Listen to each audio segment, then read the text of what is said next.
Johan, can you very short, brief introduction to Millibeter? My name is Johan Jacobs. I founded Milibeter in 2012. We develop bioconversion of organic waste on a large scale with the larvae of the black soldier fly and the production of new resources from those larvae, protein, lipids and chitin. In a way, do you see yourself as a farmer?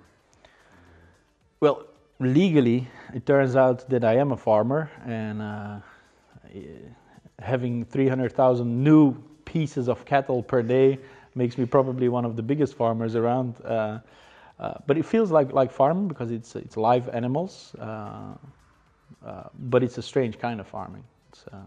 But yes, it's farming. What is farming to you?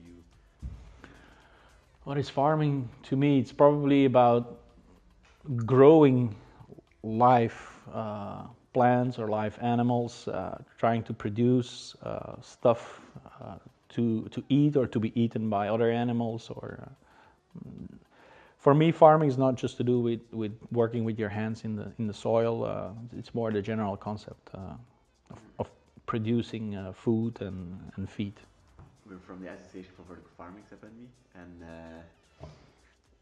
how do you see insect production and insect farming in vertical farming, and how do you view vertical farming in general?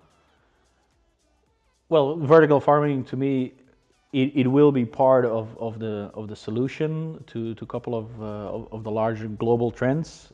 Urbanization, especially in developing countries, is an extremely strong factor. Huge megacities arising there, so I believe that vertical farming might be helping to make those cities more livable. I'm not sure if it's going to make them more sustainable, but at least it's going to make them more livable. And I believe that insects could be a crucial factor in there because they breed very fast. They don't need soil, they don't need fresh water, and the conditions in which you can breed them, you can easily control them. And insects, and that's maybe the biggest beneficial factor, they're highly stackable. You can breed them in very large densities, one layer on top of the other, and they don't mind. They don't have a problem with it.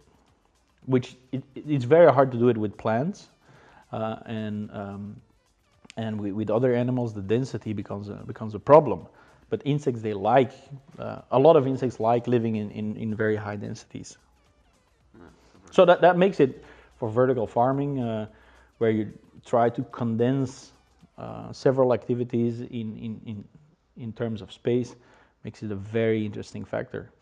The other reason why it might be part of especially urban vertical farming would be that insects can be the start of a chain, because you always need some input to a chain, but insects could be the factor where the input is waste. If your input needs to be a very high, a proper raw material, which you have to buy and has to be grown somewhere else, it makes your urban farm quite difficult in terms of sustainability. But if you can, because what you have as a prime raw material in the city is waste. So if you can take the waste from around your urban farm as your start of the chain, then in terms of sustainability, it's 2 steps ahead. So I think several insect species are very good candidates to play that role in the chain of value.